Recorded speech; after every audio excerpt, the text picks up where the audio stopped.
Well, hey, y'all, I am so excited to be here with you today as we kick off our brand new series called Disconnected, where we are going to be digging into what it looks like to have meaningful connection in our lives and where we can find meaningful connection.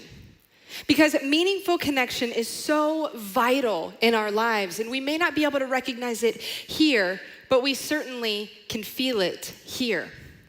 Because we have all experienced the joy of connection and the pain of disconnection.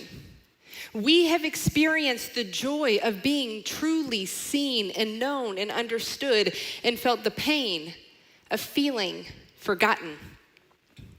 Now, we live in the most connected era of all time.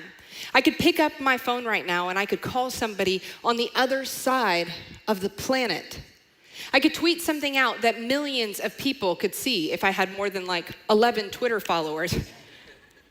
Or we have more access to each other than we have ever had before. But is that truly what connection is? Is just simply access connection? I don't think that it is.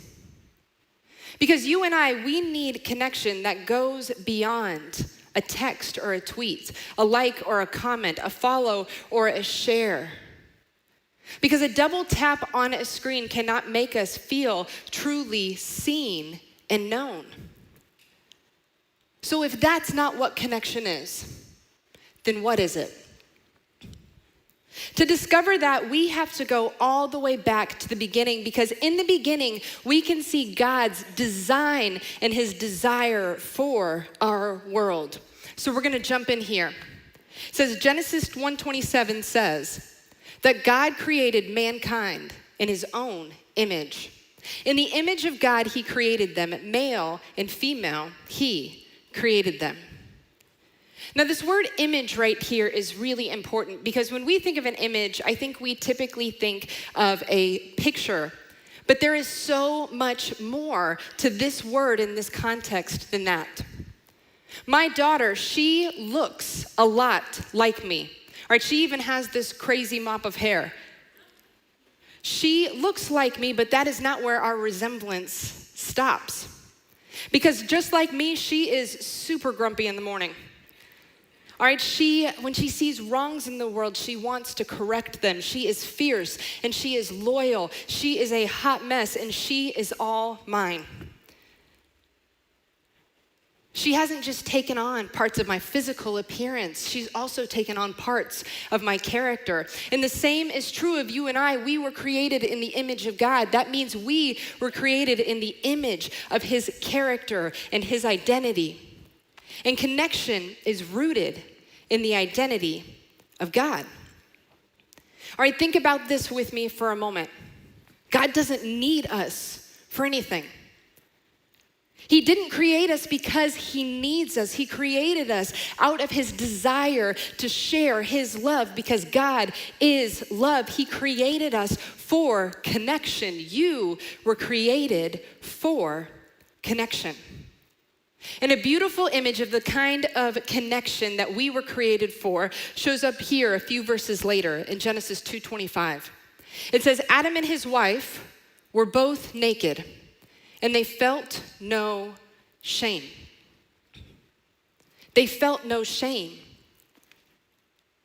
They had no fear of rejection. They had no fear of shame. They had no fear of disconnection, because they had never experienced it. They could be fully known and seen for who they are. They could be truly connected without pretenses, without having to prove themselves, without filters and without barriers.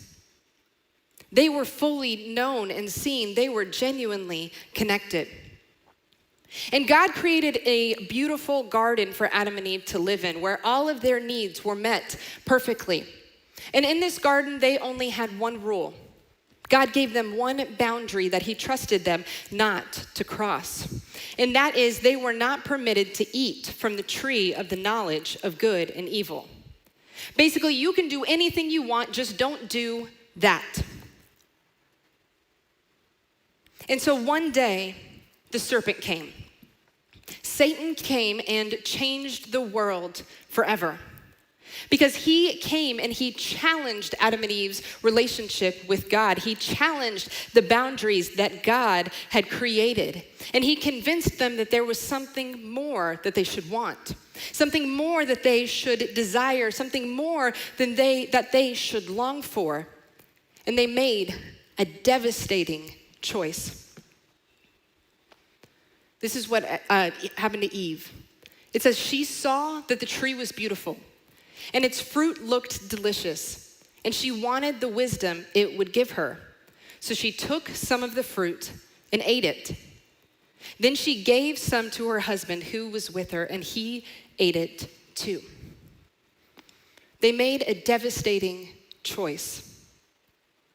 They chose what they wanted over their relationship with God. They made a choice without any consideration for their relationship with God and one another. And this is so critical for our conversation, because when we choose what we want over the relationships in our lives, we choose disconnection every single time. She saw, she wanted, she took.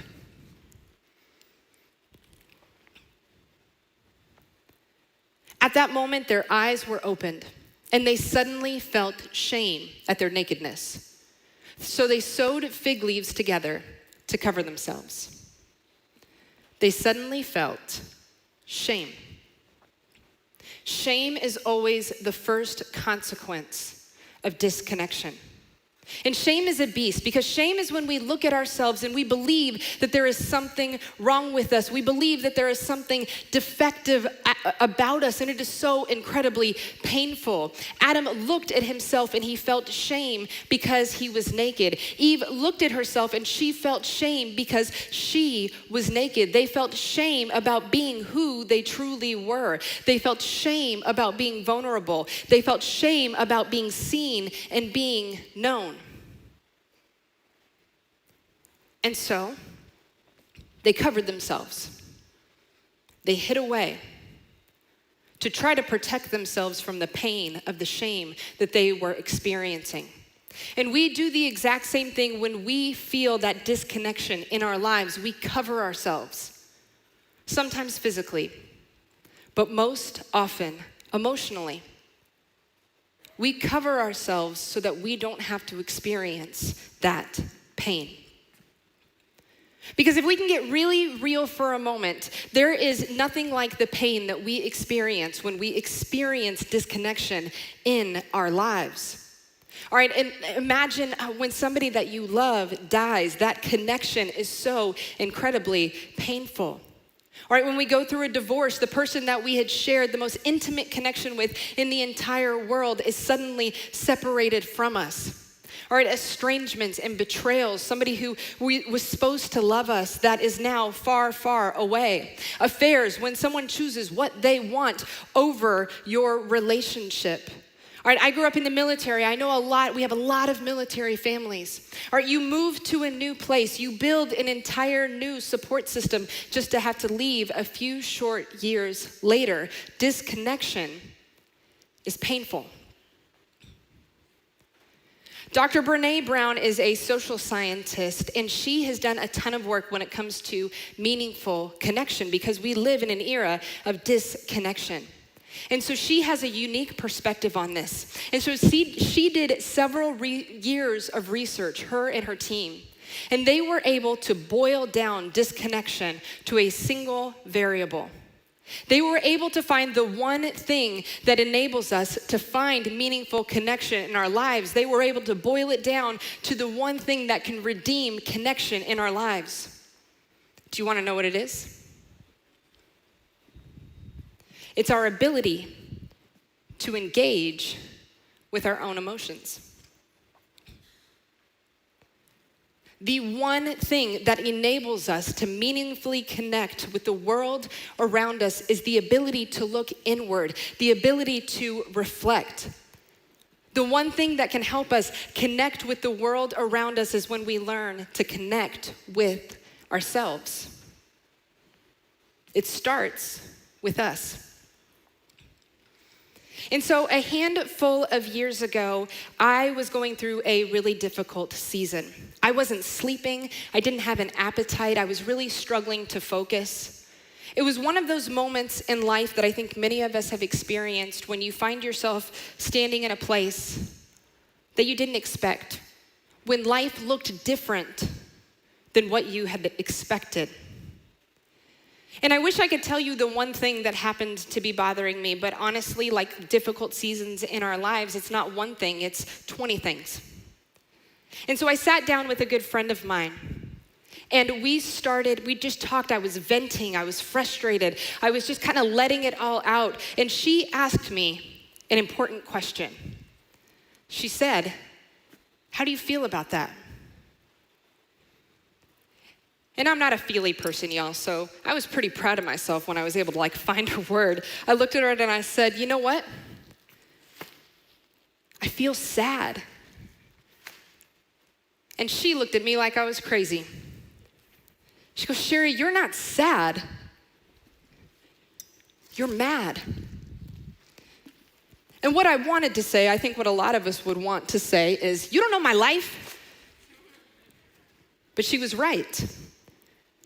I was mad. And honestly, in that season, I was swinging around a bag of mad, and I was hitting anybody who got close enough to get hit. In Dr. Brown's research, they uncovered that the average person can name 3 emotions. And those emotions are, happy, sad, and mad. And somehow I even managed to mix those up. The average person can name 3 emotions, but their research uncovered that we, in fact, all have 87 unique emotions that we have all experienced. Emotions that we would find if we opened up these bags and dug in and unpacked them.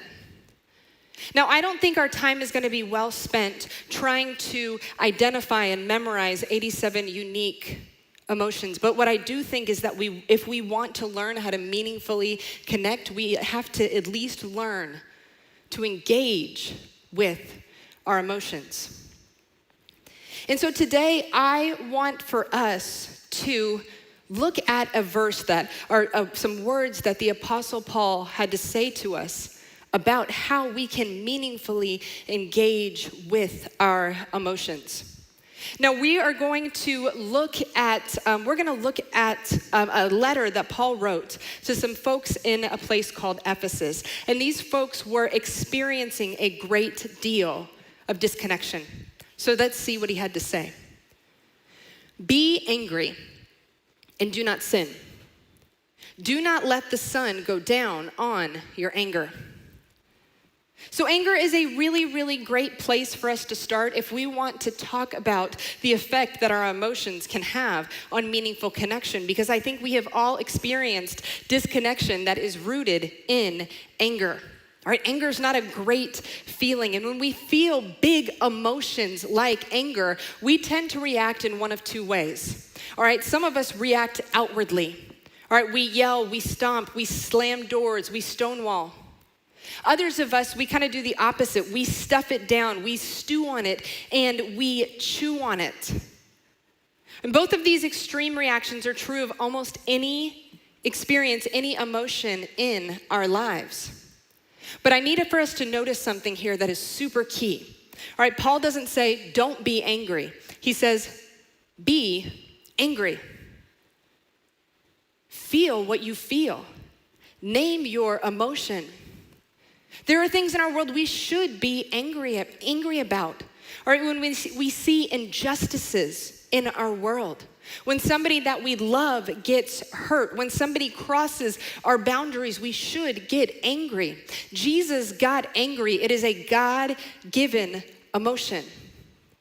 But look what it says next. "And do not sin." The reason that emotions like anger get such a bad rap isn't because anger is bad. No, I would argue that any emotion that you experience, there's no such thing as a good emotion or a bad emotion. I would argue that our emotions are morally neutral. Some of our emotions may feel better than others or worse than others. However, I don't think our emotions are good or bad. I think they're neutral. It's how we react to our emotions that get us into trouble. It's how we react to our emotions that can be sinful. It's how we react to our emotions that keep us disconnected. Be angry and do not sin. Do not let the sun go down on your anger. Be angry, but don't stay that way. This part of this verse gets used really often as like marital advice. You've probably heard this before, right? Like, don't go to bed angry. It's great advice. If you follow it, your relationships will be better for it. But I don't think that's fully what Paul is talking about here. Because notice it doesn't say, do not let the sun go down on your disagreement. It doesn't say, do not let the sun go down until someone apologizes. It doesn't say, do not let the sun go down until you have come to some kind of agreement. No, it says, do not let the sun go down on your anger. This has to do with us. We're responsible. Don't let the sun go down on your anger. You have to do something with your emotions. And we're going to talk about that more in just a moment. But before we do that, I want us to look at the very next verse. And give no opportunity to the devil. There are consequences to reacting directly out of our emotions. When we react directly out of our emotions, we choose disconnection almost every single time. And while this may seem a little bit extreme, I want you to rewind with me for just a moment, because a few moments ago, we talked about Adam and Eve. We talked about how the devil, the serpent, came to them and challenged their relationships. And he enticed them, he deceived them, and got them to choose disconnection. And that is the devil's ploy in our world. It's to keep us disconnected from God, to keep us disconnected from each other, and to keep us disconnected from ourselves. His ploy in the world is to keep us in that place of pain. His ploy in our world is to keep us from experiencing love. It's to keep us hidden. It's to keep us in our shame, to keep us in our cycles of addiction, to keep us in our depression, to keep us from our purpose, to keep us from experiencing joy. His ploy is to keep us disconnected. And we don't have to let him. Be angry. Your emotions aren't bad. But do not sin. Don't let the sun go down on your anger. And give no opportunity to the devil. Don't give him the opportunity to keep you disconnected. Because we were created for connection. And so if we want to choose connection in our lives, what do we need to do? I think we need to follow the advice of the Apostle Paul. And that starts with a pause. There is so much power in a pause. Because when we blindly react out of our emotions, we choose disconnection almost every single time. But a pause can break that cycle. A pause can take our reaction and stop it in its tracks. And if we can learn to pause, then we can learn to do something that is of incredible importance, and that is to reflect. Remember the research we talked about a moment ago. Our ability to connect boils down to a single variable, and that is our ability to look inward, our ability to reflect. And pausing gives us that opportunity. Because when we look inward, when we decide to unpack what we're feeling,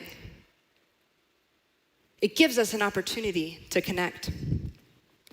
So think about something like mad. When we take the time to pause and to reflect, when we're mad, we might discover that what we're actually feeling is betrayal. What we might actually be feeling is contempt. It could be regret, confusion.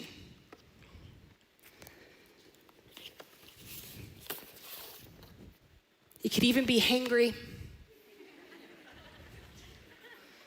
And I know you think I'm kidding, but some of y'all get real cranky. All of these things may look like mad, but when we take the time to dig in, when we take the time to pause and reflect, we unpack these things, and they all have very different solutions. They all have very different ways for us to process them. We can't just swing around a bag of mad. If we want to choose connection, we have to dig in and figure out what's going on. We have to reflect. These have very different solutions. For example, if you're hangry, Joe, if you're hangry, have a Snickers, okay? All right. Don't clap. I don't have Snickers for the rest of you. All right. Sad. None of us want to sit with sad.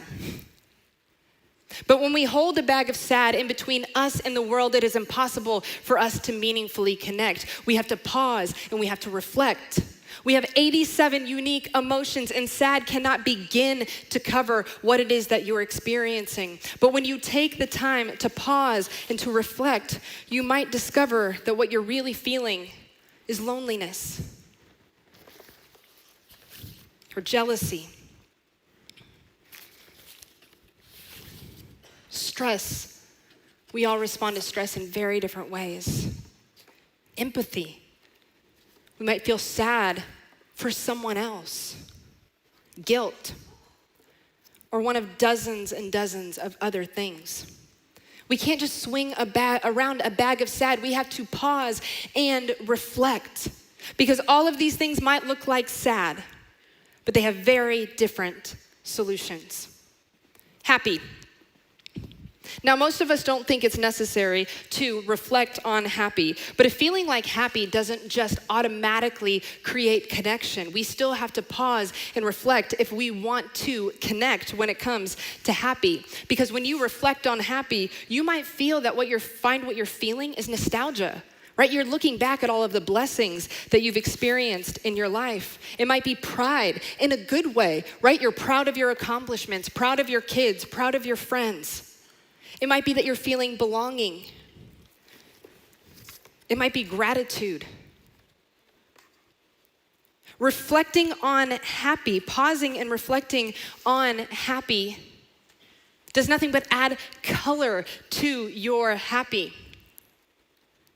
Pause and reflect. Because when we take the time to pause and reflect, when we stop our reactions in our tracks, we have an opportunity to choose to connect. Y'all, we experience emotions every single day of our lives, almost every single moment of our lives. It's just the way that it is. And we were created for connection. And if we want to learn how to meaningfully connect in our lives, we have to learn to do this. We have to learn to pause and reflect so that we can connect. I shared with you guys a few minutes ago of a time a handful of years ago when I was going through a really difficult season. In this season, I wasn't sleeping. I had no appetite. I couldn't stay focused, right? Life didn't look the way that I thought that it should. And if I can be really, really honest with you in this season, I did not want to pause and reflect. I did not want to look inward because what I wanted was to be right. What I wanted was for things to go back to the way that they had been before. What I wanted was to blame everyone else. But if I get really, really honest, what I wanted was for everyone else to feel the hurt that I was feeling. But when I took the time to pause and reflect,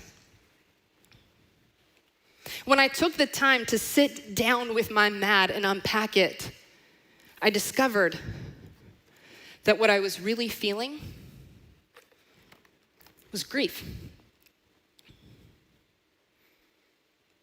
Life didn't look the way that I thought it would.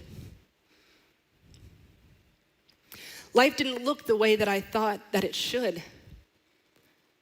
Relationships that had been so important to me seemed to be falling out from underneath me. The things that I thought that I was good at seemed to not matter anymore. In fact, a lot of things felt like they didn't matter anymore. And my lack of reflection was keeping me in this painful place. I thought what I was doing by swinging around a bag of mad was protecting myself. But in reality, all I was doing was keeping myself disconnected, keeping myself in that place of pain, keeping myself in that place of shame, keeping myself hidden away. I certainly couldn't recognize it then. But what I was doing, I was choosing disconnection. Are you choosing disconnection? You don't have to. You were created for connection. You were created for connection. And if we want to learn to meaningfully connect in our lives, we have to learn to pause. We have to learn to reflect, and we have to learn to choose to connect. Reacting blindly out of our emotions will cause disconnection every single time. We have to learn to pause. And so right now, I want us to take a moment to pause and reflect.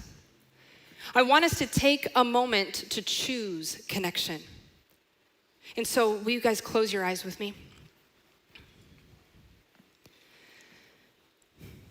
And so right now I want you to think of an emotion in your life. It might be the biggest emotion you're feeling right now. It might be the emotion that you react out of the most. God, show us what that emotion is. Is it anger? Is it betrayal? What is it? And I want you to do something really bold. I want you to say it out loud right now. What is it? What is it that you're feeling? What emotion is in the driver's seat in your life? What emotion are you letting the sun go down on? What is it?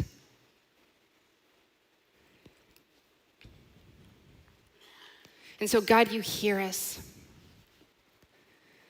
Even if we don't have the words for it, God, you know the emotions that we are reacting out of. You know the ways that we are choosing disconnection. And God, you created us for connection. You created us in the image of your character and your identity, God. And connection is rooted in your identity. Connection is rooted in who you are, God. And so I pray that you would help us to choose connection today, God.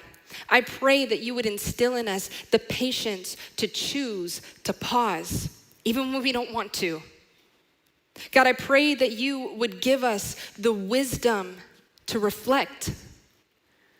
And I pray that you would give us the strength to connect,